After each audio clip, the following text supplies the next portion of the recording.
দেখো, আমরা আজকে ডিসকাস করছি ফেনলের ধর্ম। তো ফেনলের ধর্ম পড়ার আগে আমাদের কয়েকটি বিষয় জানা দরকার। প্রথম হচ্ছে ফেনলের রাসায়নিক ধর্ম এবং ভৌত ধর্ম, দুটো ধর্ম আছে। এই ধর্মের মধ্যে আমাদের রাসায়নিক ধর্মটা খুব বেশ ভালো করে করতে হবে।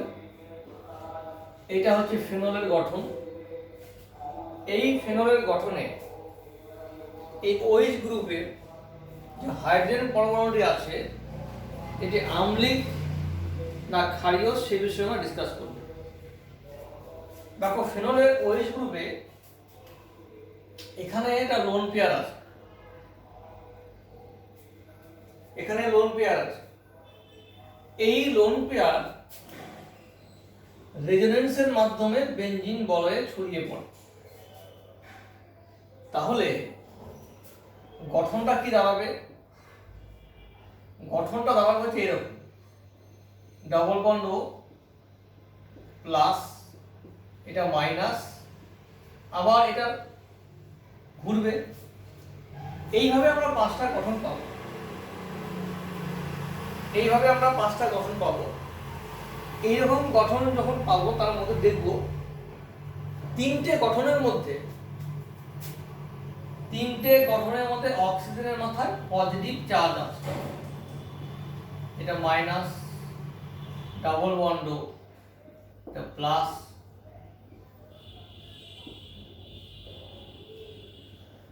আবার আমরা আসবো এইভাবে, ডাবল বন্ড প্লাস, এই আসবে গঠন।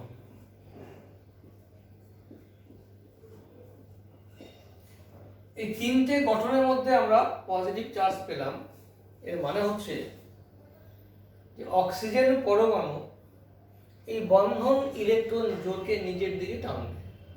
যেহেতু এটা প্লাস আছে, ইলেকট্রন যদি নিজের দিকে টানে তাহলে এই হাইড্রোজেনটা পজিটিভ হয়ে বেরিয়ে যাবে। প্রথম প্রশ্ন যেটা আছে, ফেনল কি আম্লিক? ফেনল আম্লিক এই জন্যই আম্লিক যে ফেনলের OH গ্রুপের অক্সিজেনের ইলেকট্রন জোড়, নিঃসঙ্গ ইলেকট্রন জোড় রেজোনেন্সের মাধ্যমে বেনজিন বলয়ে ছড়িয়ে পড়ে। এবং এর ফলে হয় কি, ফেনলে যে আমরা পাঁচটা গঠন পেলাম, এই পাঁচটা গঠনের মধ্যে তিনটে গঠনের অক্সিজেনের পরমাণুটা প্লাস চার্জ পেয়েছে।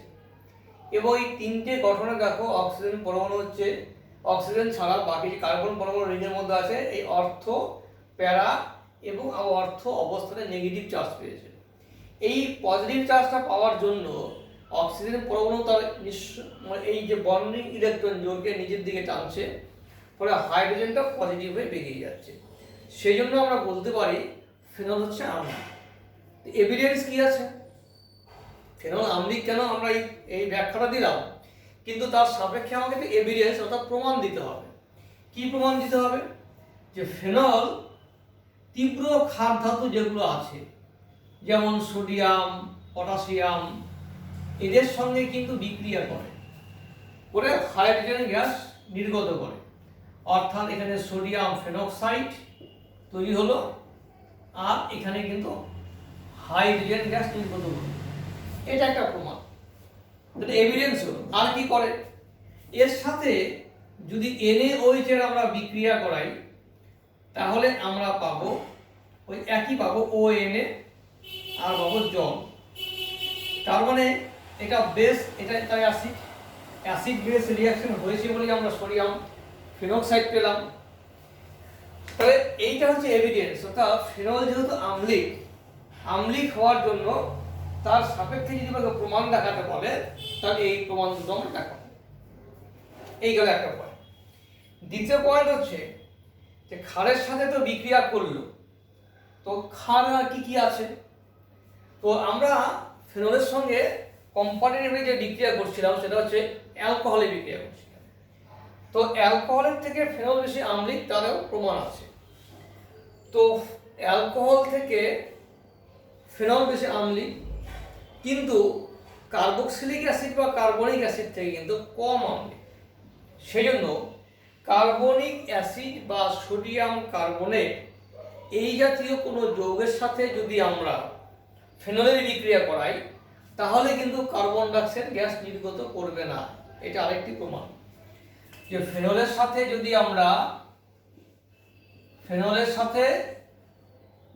যদি আমরা সোডিয়াম কার্বনেটের বিক্রিয়া করাই, তাহলে কিন্তু এখান থেকে কার্বন ডাইঅক্সাইড গ্যাস বেরোবে না, এটা হবে না। এটাই প্রমাণ যে কার্বক্সিলিক অ্যাসিড থেকে ফেনল কম আম্লিক। আবার ফেনলের সাথে যদি আমরা অ্যালকোহলের তুলনা করি পিকে ভ্যালু দিয়ে, আমরা জানি যে সমস্ত যৌগের পিকে হলো যত কম সেটা তত বেশি আম্লিক। তো পিকে ভ্যালু জেনারেলি সব ক্ষেত্রে মনে রাখা আমাদের সম্ভব নয়। তো ফেনলের পিকে ভ্যালু হচ্ছে 8 থেকে 10-এর মধ্যে রান করে, আর অ্যালকোহলের পিকে ভ্যালু কিন্তু অনেক বেশি, প্রায় 15-16 এরকম পিকে ভ্যালু অ্যালকোহলের। তাহলে এই পিকে ভ্যালু থেকে আমরা বলতে পারবো যেহেতু ফেনলের পিকে ভ্যালু কম, তাহলে ফেনল বেশি আম্লিক কম্পারেটিভলি ইথাইল অ্যালকোহল থেকে। তাহলে ইথাইল অ্যালকোহল এবং ফেনলের মধ্যে আম্লিক বললাম ফেনল। তার আর কি ব্যাখ্যা আছে? তার আরো ব্যাখ্যা হচ্ছে যে ফেনলের ক্ষেত্রে তো আমরা বললাম যে অক্সিজেনের নিঃসঙ্গ ইলেকট্রন জোড় বেঞ্জিন বলে ছড়িয়ে পড়ে, ফলে অক্সিজেনটা আস্তে আস্তে পজিটিভ চার্জ পায়, সেটা অক্সিজেন হাইড্রোজেন বন্ডিং ইলেকট্রন জোড় নিচের দিকে টেনে নেয়, ফলে হাইড্রোজেন রিমুভ হয়ে যায়, তাই সেটা আম্লিক। দ্বিতীয় আরেকটি ব্যাপার হচ্ছে, যেমন এখান থেকে আমরা লিখতেই পারি যে অক্সিজেন যদি H যদি বেরিয়ে যায়, H প্লাস ইলেকট্রন দিয়ে দিল, ডাবল বন্ড ও এই বন্ধন এটা নেগেটিভ। কিন্তু তুমি যদি ইথাইল অ্যালকোহল নাও, ইথাইল অ্যালকোহল যদি আমরা নেই CH3CH2OH, এক্ষেত্রে কিন্তু তুমি এই ধরনের কোনো রেজোনেটিং গঠন পাবে না। এরকম কোনো রেজোনেটিং গঠন পাবো না এই কারণেই যে এই OH গ্রুপের সাথে এমন কোনো গ্রুপ যুক্ত নেই যার সাথে পাই বন্ধন আছে। এখানে তো পাই বন্ধন আছে বলেই তো রেজোনেন্সটা হয়েছে। যেহেতু এখানে রেজোনেন্সের কোনো প্রশ্নই নেই, তাহলে হাইড্রোজেন বেরোনোর কোনো প্রশ্ন নেই। সেখান থেকে আমরা বলতে পারলাম যে তাহলে ফেনল বেশি আম্লিক ইথাইল অ্যালকোহল থেকে। তাহলে রেজোনেটিং গঠন দিয়ে বলা যায়, এটা একটা ব্যাখ্যা আছে। দ্বিতীয় আরেকটি ব্যাখ্যা আছে যে এই বন্ধনটা তো একটু পোলার বন্ধন, এই OH বন্ধনটা পোলার বন্ধন। তাহলে মিডিয়ামে সামান্যতম হলেও কিন্তু আমরা H প্লাস পাবো, অর্থাৎ CH3CH2O মাইনাস H প্লাস এটা পাবো, এটা হচ্ছে ইথক্সাইড আয়ন। এদিকে বললাম ফেনল হচ্ছে আম্লিক, এটাও তো এখানে পোলার বন্ধন আছে, তাহলে এখান থেকেও কিন্তু আমরা H প্লাস পাবো এবং ফেনক্সাইড পাবো, আমরা এই ফেনক্সাইড পাবো। তাহলে এই যে দুটো আয়ন আমরা পেলাম, এই আয়ন দুটোর স্টেবিলিটি দিয়েও কিন্তু আমরা এদের আম্লিকতার ব্যাখ্যা করতে পারি। তো এই অক্সিজেনের যে নেগেটিভ চার্জ ফেনক্সাইড আয়নের, সেটা রেজোনেন্সের মাধ্যমে বেঞ্জিন বলে ছড়িয়ে পড়বে, কিন্তু ইথক্সাইডের ক্ষেত্রে সেই রকম কোনো রেজোনেন্স গঠন আমরা পাবো না। এবং রেজোনেন্স থিওরিতে যেটা বলা আছে, আম্লিকতার ক্ষেত্রে রেজোনেন্স অনেকগুলো ভাগ আছে, আম্লিকতা, ক্ষারকীয়তা, রিঅ্যাক্টিভিটি। সেই আম্লিকতার পয়েন্টে যেটা বলা আছে যে more the resonative structure greater is the stability. এই দুটো আয়নের মধ্যে যার যত বেশি রেজোনেটিং গঠন পাওয়া যাবে, সেই আয়নটি তত বেশি স্টেবল। দ্যাট ইজ, সেই আয়নটি যে যৌগ থেকে তৈরি হয়েছে সেটার আম্লিকতা তত বেশি হবে। আমরা যদি দেখি এখানে এই ফেনক্সাইড আয়নের ক্ষেত্রে এই রেজোনেন্স কিন্তু আমরা পাবো, এইরকম রেজোনেটিং গঠন আমরা দেখাতে পারবো, এই নেগেটিভ চার্জ এইভাবে। কিন্তু অক্সিজেনের ইলেকট্রনটা বেঞ্জিন বলয়ের মধ্যে ঘুরবে, এরকম আরো স্ট্রাকচার হবে, আমি সবগুলো করছি না, আরো স্ট্রাকচার হবে। তো এইরকম আমরা 5টা রেজোনেটিং গঠন পাবো, কিন্তু ইথক্সাইডের ক্ষেত্রে সেরকম রেজোনেটিং গঠন আমরা পাবো না। তাহলে আমরা বলতে পারি অ্যাকর্ডিং টু রেজোনেন্স থিওরি আর থিওরি বলা হয় যে ক্ষেত্রে রেজোনিং গঠন যত বেশি হচ্ছে তার ক্ষেত্রে স্টেবিলিটি বা স্থায়িত্ব তত বেশি হবে, অর্থাৎ এই আয়নটা এর থেকে বেশি স্থায়ী। এটা স্থায়ী কখন হলো? এইচ প্লাসটা রিমুভ করছিল বলেই তো এটা পেলাম। তাই এটা যেহেতু বেশি স্থায়ী হলো এই গঠনটা, তার মানে এই যৌগটা বেশি আম্লিক হলো। তাই ফেনল ইথাইল অ্যালকোহল থেকে বেশি আম্লিক। এই প্রশ্ন যদি 11-এ আমরা ডিসকাস করেছি, 11-এ আমরা পড়াশোনা করেছি, এখানেও আছে, যেহেতু ফেনল আছে। এটা তো গেল শুধু ফেনল। এবার ফেনলের সাথে যদি কোনো গ্রুপ যুক্ত থাকে তাহলে সেক্ষেত্রে আম্লিকতার কি পরিবর্তন হবে সেটাও আমাদের দেখতে হবে, সেটা আমাদের পড়বার বিষয় আছে। আমি দুটো পয়েন্ট নিয়ে ডিসকাস করছি। এক হচ্ছে, যদি ফেনলের সাথে কোনো ইলেকট্রন উইথড্রয়িং গ্রুপ যুক্ত থাকে, এটা প্লাস আছে, প্যারানাইট্রোফেনল, মেটানাইট্রোফেনল, অর্থোনাইট্রোফেনল এবং ফেনল, এইগুলোর মধ্যে কোনটা বেশি স্টেবল, কার আম্লিকতা বেশি? স্টেবল বলবো না, এখানে আমরা আম্লিকতা বলবো। আমাদের যেটা কোশ্চেন থাকে, এরকম 4টা ফেনল দিয়ে বলবে কার আম্লিকতা বেশি। প্রথম হচ্ছে, যে যৌগ জলীয় দ্রবণে যত বেশি H+ আয়ন তৈরি করতে পারে সেই যৌগটি তত বেশি আম্লিক। তাহলে এইরকম আমি লিখলাম এটা প্যারা, একটা লিখি আমরা অর্থ, লিখি একটা, এটা অর্থো নাইট্রোফেনল, একটা লিখি মেটানাইট্রোফেনল,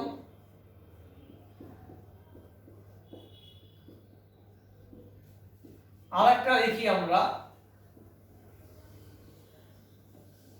শুধু ফেনল। এই 4টা যৌগ দিয়ে তোমাকে বলা হলো কার আম্লিকতা বেশি। তো এটা যে ইলেকট্রন উইথড্রয়িং গ্রুপ, আমাকে দেখতে হবে কি গ্রুপ যুক্ত আছে, ইলেকট্রন উইথড্রয়িং গ্রুপ না electron donating group. Nitro group হচ্ছে ইলেকট্রন উইথড্রয়িং গ্রুপ। তো নাইট্রো গ্রুপ যদি ইলেকট্রন উইথড্রয়িং গ্রুপ হয়, তাহলে আমরা বলতে পারি যে এই বেঞ্জিন বলয়ের থেকে ইলেকট্রন নিজের দিকেও টানছে, আর এই বেঞ্জিন বলের সঙ্গে OH গ্রুপ যুক্ত আছে, সেখান থেকেও টানবে ইলেকট্রনটা, তাহলে Hটা হবে পজিটিভ। তাহলে আমরা বলতে পারি ইলেকট্রন উইথড্রয়িং গ্রুপ যে -I গ্রুপ যেখানে যুক্ত আছে যে যৌগটাতে, তার আম্লিকতা বেশি হবে। তাহলে একটা পয়েন্ট ক্লিয়ার হয়ে গেল, ফেনল থেকে এদের আম্লিকতা বেশি, কারণ এখানে কোনো গ্রুপ নেই, এখানে কোনো -I গ্রুপ নেই। তাহলে ফেনলের থেকে এদের আম্লিকতা বেশি হবে, এটা -I এফেক্ট দিয়ে ব্যাখ্যা করলাম। এবার 3 জায়গাতেই তো নাইট্রো গ্রুপ আছে, এবার এই 3টের মধ্যে কোনটার ক্ষেত্রে বেশি আম্লিকতা হবে? এখানে তার মাইনাস এফেক্ট কাজ করবে না, 3টে জায়গায় মাইনাস এফেক্ট আছে, তখন আমরা আসবো রেজোনেন্স এফেক্ট। এবার রেজোনেন্স এফেক্টের ক্ষেত্রে আমরা কি দেখবো, যে এই যে লোন পেয়ার, এই লোন পেয়ার কিন্তু এইভাবে আস্তে আস্তে তোমার বেঞ্জিন বলয় থেকে নাইট্রো গ্রুপে ঢুকে যাবে। তো বেঞ্জিন বলয়ে যখন আমরা দেখেছিলাম 5টা গঠন, এই নাইট্রো গ্রুপ থাকার জন্য তুমি 6টা গঠন পাবে। তাহলে অক্সিজেনের এই নিঃসঙ্গ ইলেকট্রন জোড় রেজোনেন্সের মাধ্যমে বেঞ্জিন বলয়ে তো ছড়িয়ে পড়ছেই, নাইট্রো গ্রুপের মধ্যেও ছড়িয়ে পড়ছে। এবং সেটা কোথায় কোথায় হবে, আমরা একটু আগে দেখেছিলাম যে নেগেটিভ চার্জটা কোথায় হচ্ছিল, অর্থতে, প্যারাতে আর অর্থতে। যখনই এখানে নেগেটিভ আসবে, এই নেগেটিভটা আমি একটা গঠন করে দেখাচ্ছি তোমাদের। এই গেল, এখানে যে গঠনটা আমরা পাবো সেটা আসবে এরকম একটা গঠন হলে তোমরা বুঝতে পারবে যে কি করে এই নেগেটিভ চার্জটা বেঞ্জিন বলয় থেকে নাইট্রো গ্রুপেও ছড়িয়ে পড়বে। এই গঠনটা আমরা একটা পেয়েছি, এই পর্যন্ত আমরা শিখে এসেছি। এই বন্ধন, এখানে নেগেটিভ চার্জ, ডাবল বন্ড ও, এটা plus, negative bond, double bond ও। তারপরে কি করেছিলাম, এইটা চলে গেল এখানে, এইটা চলে গেছিল এখানে, অর্থাৎ এইটা এখানে বন্ধন হয়েছিল। এইভাবে আমরা কিন্তু বেঞ্জিন বলে এটা দেখিয়েছিলাম, আমরা বেঞ্জিন বলে দেখিয়েছিলাম, এখানে যা ছিল তাই রইল, এটা প্লাস এটা প্লাস। কিন্তু যখন নেগেটিভ চার্জ এখানে এলো, সেই নেগেটিভ চার্জ কিন্তু এইখানেও ঢুকবে, অর্থাৎ আমরা আরেকটি গঠন আমরা এখানে কিন্তু পাবো, এখানে আমরা আরেকটি গঠন পাবো, এই প্লাস, এই বন্ধন, এই ডবল বন্ড এন, এটা ও নেগেটিভ, এটা ও নেগেটিভ, আর এখানে ডাবল বন্ড।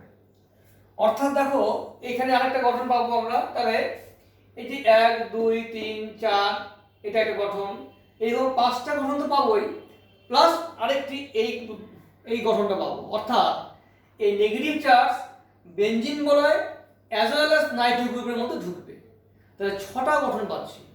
তাহলে যেখানে যত বেশি গঠন পাবো, সেটার আম্লিকতা, তার স্টেবিলিটি তত বেশি হবে, অর্থাৎ তার আম্লিকতা তত বেশি হবে। এবং এই 6টা গঠন কোথায় কোথায় পাবো? যদি আমরা প্যারাতে আর যদি অর্থতে যাই, তাহলে কিন্তু 6টা গঠন পাবো।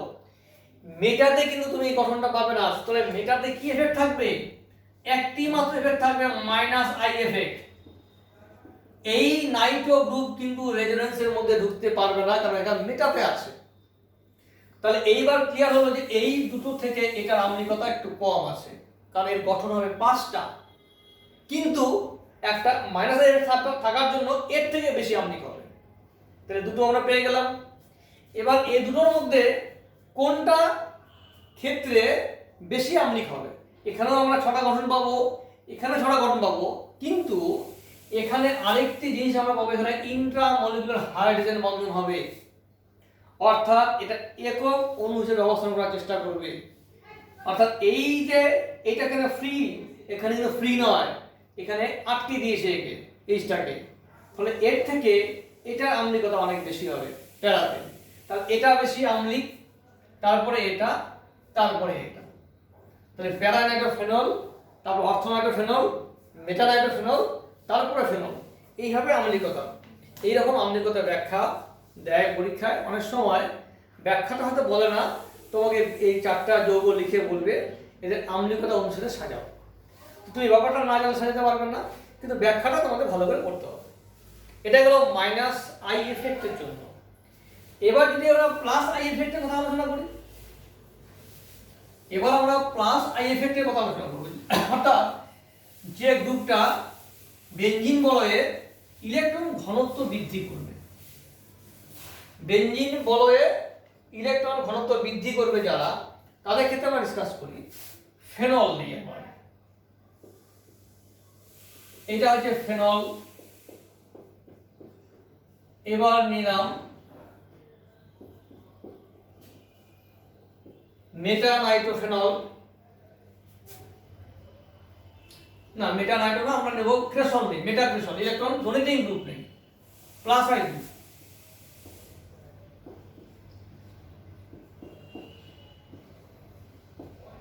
মেটা একটা নিলাম, প্যারা,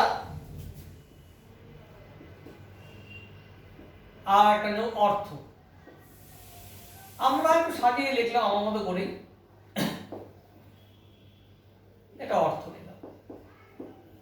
প্রথম হচ্ছে এই যে মিথাইল গ্রুপটা নিয়েছি, মিথাইল গ্রুপ হচ্ছে প্লাস আই গ্রুপ, অর্থাৎ এই সমযোজী বন্ধনের মাধ্যমে মিথাইল গ্রুপ তার ইলেকট্রন ডেনসিটি বেঞ্জিন বলে চাপিয়ে দেয়, বেঞ্জিন বলে ছড়িয়ে দেয়। ফলে এই অক্সিজেনটা কি হবে? ইলেকট্রন ঘনত্ব বেড়ে যাবে। যদি এটার ইলেকট্রন ঘনত্ব বেড়ে যায়, তাহলে অক্সিজেনের ইলেকট্রন ঘনত্ব বাড়বে। তো অক্সিজেনের যদি ইলেকট্রন ঘনত্ব বাড়ে, তাহলে তো তোমার হাইড্রোজেন সহজে বেরোতে পারবে না। তাহলে মিথাইল গ্রুপ থাকার জন্য কিন্তু হাইড্রোজেন ইজিলি বেরোতে পারবে না, অর্থাৎ এটা আম্লিকতা প্রদর্শন সহজে করবে না। কার থেকে? ফেনল থেকে। কারণ ফেনলের মধ্যে কিন্তু সেরকম কোনো প্লাস আই গ্রুপ আমি দেইনি। তাহলে একবারই আমরা বলতে পারলাম, যেহেতু এখানে এটাতে প্লাস আই গ্রুপ নেই, তাহলে এই তিনটের থেকে এটা বেশি আম্লিক। একটা পয়েন্ট আমরা পেয়ে গেলাম, তাহলে এটা বেশি আম্লিক। এবার এই যে মেটা, প্যারা এবং অর্থ, এই তিনটার মধ্যে কে বেশি আম্লিক? আমরা জানি যে এই যে রেজোনেন্সের এফেক্টটা, এটা কোথায় কোথায় ছড়িয়ে পড়ে, বেঞ্জিন বলে ছড়িয়ে পড়ে। তার ফলে নেগেটিভ চার্জ কোথায় পায়?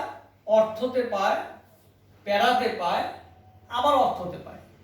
মেটাতে কিন্তু কোনো নেগেটিভ চার্জ আসে না। এই যখন এটা ছড়িয়ে পড়বে, অর্থাৎ ডেনসিটি, ইলেকট্রন ডেনসিটি বৃদ্ধি পাবে হচ্ছে অর্থতে, প্যারাতে, আর অর্থতে ইলেকট্রন ঘনত্ব বৃদ্ধি পাবে, মেটাতে কিন্তু বৃদ্ধি পাবে না। যেহেতু অর্থ এবং প্যারায় ইলেকট্রন ঘনত্ব বৃদ্ধি পায় রেজোনেন্সের জন্য, মেটাতে বৃদ্ধি পায় না, তাহলে এই গ্রুপটা যখন ইলেকট্রন ঘনত্ব দান করবে, সে এইখানে তো কোনো নেগেটিভ চার্জ দেয়, ফলে বাধাপ্রাপ্ত হবে না, সে বাধাটা কিন্তু সে পাবে না। এক। দ্বিতীয় হচ্ছে এই মিথাইল গ্রুপের কাজ কি? এখানে হাইপার কনজুগেশন। এই হাইপার কনজুগেশনটা কখন হবে? যদি এখানে একটা নেগেটিভ চার্জ থাকতো, নেগেটিভ চার্জ তুমি এখানে পাবে, এখানে পাবে, তাহলে এইখানে এই গ্রুপটা কিন্তু হাইপার কনজুগেশনে প্রবেশ করবে, আর এই গ্রুপটাও কিন্তু হাইপার কনজুগেশনে প্রবেশ করবে। ফলে যেহেতু এখানে তুমি হাইপার কনজুগেশন পাবে না, তাহলে এই নেগেটিভ চার্জ ছড়িয়ে পড়বে না এর মধ্যে, অর্থাৎ এটা বেশি আম্লিক হবে তখন কম্পেয়ার টু এই দুটো। আর হাতে গেল কি? প্যারা আর অর্থ। এই প্যারা এবং অর্থের মধ্যে দেখো, আমি প্যারাটাকে আগে দিয়েছি, অর্থটাকে পরে লিখেছি। তো অর্থর ক্ষেত্রে এই যে ডোনেটিং ক্যাপাসিটি, এই ডোনেটিং ক্যাপাসিটি একটু কাছে হচ্ছে, কিন্তু এইটা একটু কাছে হচ্ছে, অর্থাৎ এই ইলেকট্রন অক্সিজেনের মাথায় যে ইলেকট্রন ঘনত্ব বৃদ্ধি যদি হয়, বেশি বৃদ্ধি দেখাতে পারি, তাহলে এইটা পজিটিভ হবে না। ইলেকট্রন ঘনত্ব যত বেশি বৃদ্ধি পাবে, এইটা তত ধীরে বেরোবে। মিথাইল গ্রুপ যেহেতু কাছাকাছি আছে, অর্থ অবস্থানে আছে, ফলে এর ঘনত্ব বৃদ্ধি পাবে, এরও কিন্তু বৃদ্ধি হয়ে পারার জন্য, কিন্তু এখানে এফেক্টটা তাড়াতাড়ি আসবে, ফলে এই সহজে বেরোতে পারবে না। কিন্তু যেহেতু এটা দূরে আছে, ফলে এইচটা সহজে বেরোতে পারবে। এই দুটোর মধ্যে যদি কম্পেয়ার করি, যে এই দুটোর মধ্যে কোথায় এইচ আগে বেরোবে, যেটা অনেক দূরে আছে বলে এর নেগেটিভ ডেনসিটির প্রভাব অক্সিজেনের কাছে পৌঁছাতে একটু সময় লাগবে, একটু সময় সাপেক্ষ ব্যাপার। এখানে কাছে আছে বলে এখান থেকে সহজে কিন্তু বেরোতে পারবে। মানে এইখানে যদি আমরা ইলেকট্রন ঘনত্ব, এই ডেনসিটি বেড়ে যাবে, ইলেকট্রন ডেনসিটি যদি বেড়ে যায়, তাহলে এই কিন্তু সহজে বেরোতে পারবে না। এইখান থেকে যেহেতু দূরে আছে, এই এফেক্টটা পৌঁছাতে অনেক সময় লাগবে, ফলে এই সহজে বেরিয়ে যাবে রেজোনেন্সের জন্য। ফলে এই দুটোর মধ্যে কিন্তু এটা বেশি আম্লিক হবে, এটা কম আম্লিক হবে। এটা হচ্ছে মেটাক্রেশন, প্যারাক্রেশন, অর্থক্রেশন, আর হচ্ছে ফেনল। যদি এই চারটার মধ্যে কম্পেয়ার করতে বলে, তাহলে ফেনল, তারপরে মেটা, তারপরে প্যারা, তারপরে অর্থ, এইভাবে আমাদের ব্যাখ্যাগুলো আসবে। এবার এই হচ্ছে আমাদের ফেনলের আম্লিকতার কিছু ব্যাখ্যা।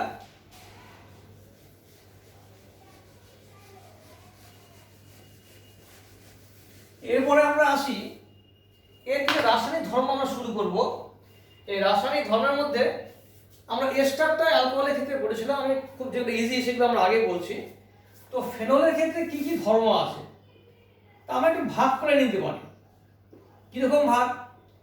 প্রথম ভাগ হচ্ছে এই ফেনলের মধ্যে যে ওইচ গ্রুপটা আছে, সেই ওইচ গ্রুপের জন্য কিছু রিয়াকশন আছে। রাসায়নিক ধর্ম বলতে এখানে কিছু বিক্রিয়ার কথা বলছি আমরা। ওইচ গ্রুপের মধ্যে ওর সঙ্গে কিছু বিক্রিয়া আছে। এক, ওইচ গ্রুপটা থাকা অবস্থা, তো এই যে অবস্থানগুলো আছে, এই অবস্থানে কিছু বিক্রিয়া আছে, দুটো টাইপ পেলাম। আর কিছু বিশেষ বিক্রিয়া আছে। এই তিনটে টাইপ আমরা বিক্রিয়া পাবো। প্রচুর বিক্রিয়া আছে, কিন্তু একটু টেকনিক্যালি আমরা মনে রাখার চেষ্টা করবো, আমরা পেরে যাব। ধরো এর মধ্যে আমরা নিলাম অ্যাসিটাইল ক্লোরাইড, অ্যাসিটাইল ক্লোরাইড নিলাম। তুমি বুঝতেই পারছো যে যখন অ্যাসিটাইল ক্লোরাইড নিলাম, তাহলে এখান থেকে HCl বেরিয়ে যাবে। তাহলে কি হবে? এখানে এস্টার তৈরি হবে। কি এস্টার হবে? এটা হলো অ্যাসিটেট, এটা হলো ফিনাইল। তাহলে কি বলবো? ফিনাইল অ্যাসিটেট বলবো। এবার কথা হচ্ছে যে এটা HCl বেরোলো, এটা যাবে কোথায়? এটাকে এরকম সরাতে হবে। তো HCl থাকলে আবার এটার সঙ্গে বিক্রিয়া করে ফেলবে, তাহলে এখানে একটা বেসিক কম্পাউন্ড দিতে হবে যার নাম হচ্ছে পিরিডিন। এটা পিরিডিন, এখানে আমি পিরিডিন দিলাম। এই পিরিডিন, এই যে HCl বেরোবে তার সঙ্গে পিরিডিনিয়াম ক্লোরাইড তৈরি করে দেবে। আমরা এস্টার পেলাম নাম কি, ফিনাইল অ্যাসিটেট।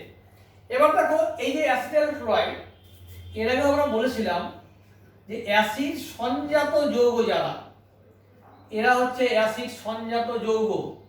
এই অ্যাসিড সংজাত যৌগের সাথে ফেনলিক OH গ্রুপের বা ইথাইল অ্যালকোহলের বিক্রিয়ায় এস্টার তৈরি হয়। এখানে ফেনল থাকলে ফিনাইল অ্যাসিটেট আর ইথাইল থাকলে ইথাইল অ্যাসিটেট তৈরি হতো।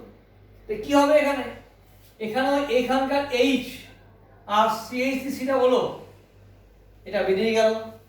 তাহলে এখানেও একই যৌগ তৈরি হবে, সঙ্গে তৈরি হবে CH3CH। কি নেব, পিরিডিন নিতে পারি আমরা, বেস হিসাবে নিতে পারি পিরিডিন, অথবা সালফিউরিক অ্যাসিড।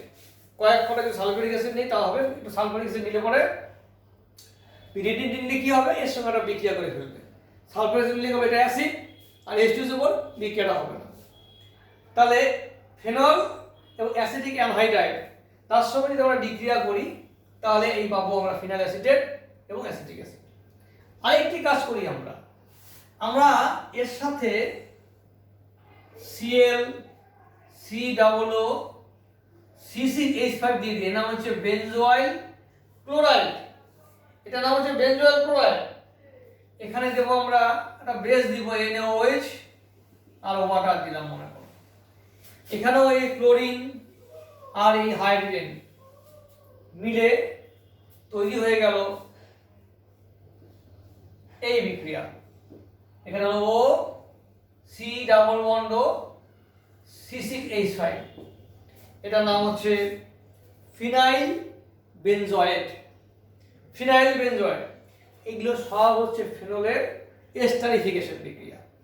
তো একই type, acetyl chloride, acetic anhydride, benzoyl chloride, এটা একই জিনিস, শুধু মিথাইলের জায়গায় আমি ফিনাইল লিখে দিয়েছি। আর এটা হচ্ছে অ্যাসিড সংজাত যৌগ, অ্যাসিড থেকে তৈরি হচ্ছে, এটা অ্যাসিড সংজাত যৌগ, অ্যাসিড থেকে তৈরি হচ্ছে, একই টাইপ বিক্রিয়া হবে। এগুলো একটু টেকনিক্যালি আমরা মনে রাখবো। এবার আমরা আসি গ্রিগনার বিকারকের সঙ্গে বিক্রিয়া।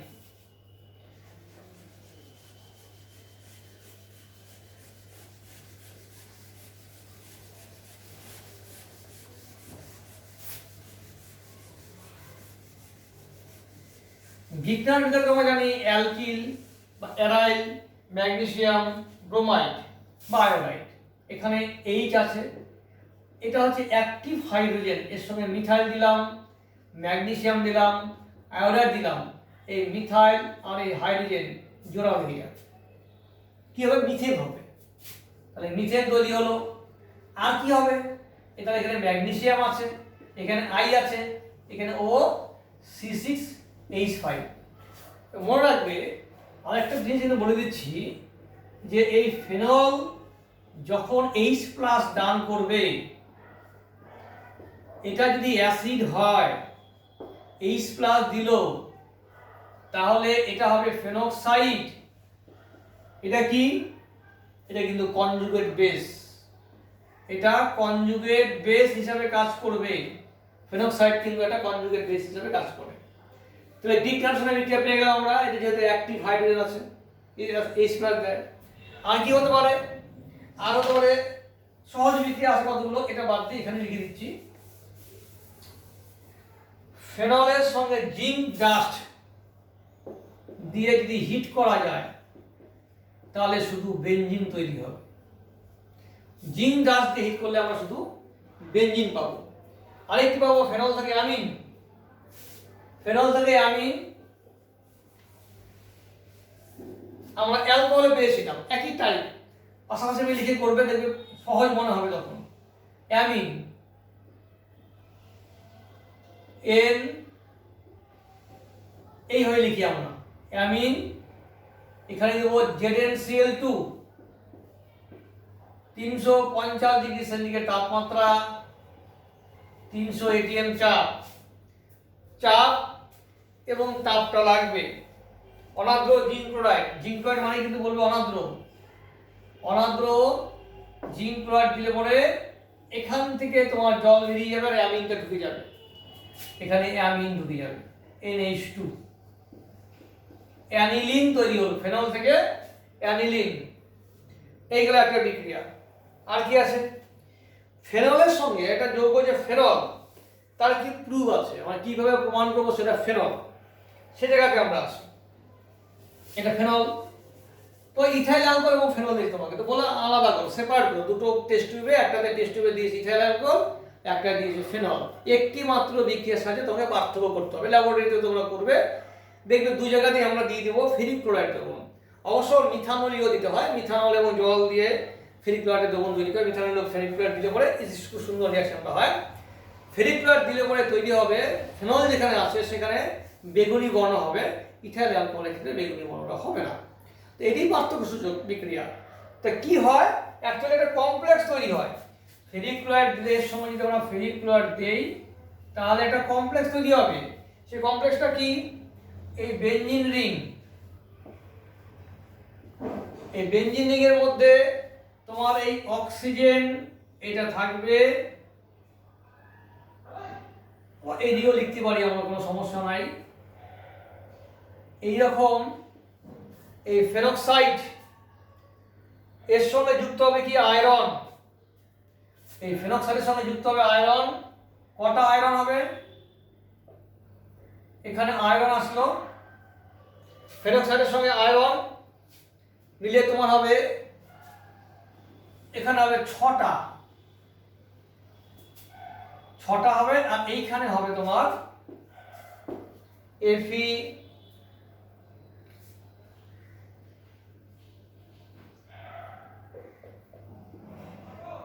এইখানে আমরা একটু গন্ডগোল হলো, এই জায়গাটা আসবে তিনটে ফেনক্সাইড, এটা তিনটে প্লাস আছে, এর সরি এটা ছটা হবে, এটা ছটা মাইনাস আছে, এর তিনটে প্লাস আছে, এখানে তিনটে মাইনাস হবে, অর্থাৎ মাইনাস আমরা 3 লিখতে পারবো। এই জটিল আয়নটা তৈরি হবে, এই জটিল আয়নটা তৈরি হওয়ার জন্যই এই কালারটা হবে ভায়োলেট, বেগুনি বর্ণ। আমরা যখন জটিল যৌগ করবো তখন আমরা বুঝিয়ে দেবো এরকম জটিল আয়ন তৈরি হলে কেন সেটা কালারেশন হয়। সেখানে একটা কালার কনস্টিটিউশন বলে একটা জায়গা আছে, যে ইলেকট্রনের আদান প্রদান, মানে ডি লেভেল থেকে T2 ইজির মধ্যে যখন ইলেকট্রনের ট্রান্সফার হয় তখন সার্টেন ফ্রিকোয়েন্সি অফ লাইট এনার্জিটা শোষিত হয়, সেখানে কালারেশন ব্যাপারটা আসে, সেটা সেখানে আমরা পরে বুঝবো। কিন্তু এইখানে আমরা এই ব্যাপারটা একটু ক্লিয়ার রাখি যে ফেনলের সঙ্গে যদি ফেরিক ক্লোরাইড বিক্রিয়া করা যায় তাহলে এরকম একটা কমপ্লেক্স তৈরি হবে যেটার বর্ণ বেগুনি। এটা কিন্তু আবার ইথাইল অ্যালকোহলের সঙ্গে হবে না, এটা কিন্তু ইথাইল অ্যালকোহলের সঙ্গে হবে না, ফলে এইখানে কিন্তু ইথাইল অ্যালকোহলের কোনো বর্ণ পরিবর্তন হবে না, একমাত্র ফেনলের ক্ষেত্রে বর্ণটা পরিবর্তন হবে, ফেনলটা বেগুনি বর্ণ হবে। এই হচ্ছে ফেনলের OH গ্রুপের কিছু বিক্রিয়া আমরা আলোচনা করলাম, যেখানে OH গ্রুপটা ডিস্টার্ব হলো, OH গ্রুপটা ব্রেক করলো, সেখানে অন্য কোনো গ্রুপ ঢুকলো বা তার সঙ্গে আরেকটা গ্রুপ অ্যাটাচড হলো। এর পরবর্তী ভিডিওতে আমরা ডিসকাস করব যে ফেনলের ক্ষেত্রে বেনজিন রিং এর সঙ্গে OH গ্রুপ আছে, তার পাশে যে আরো 5টা আমার পয়েন্ট রয়ে গেছে, দুটো অর্থ, দুটো মেটা এবং একটা প্যারা অবস্থান রয়ে গেছে, সেই জায়গায় কি কি গ্রুপ ঢুকতে পারে, সেই জায়গাতে কি কি গ্রুপ ঢুকবে বা কি কি গ্রুপ ঢুকে কি যৌগ তৈরি হবে, সেরকম একটা আমরা পরের ভিডিওতে আমরা ডিসকাস করব।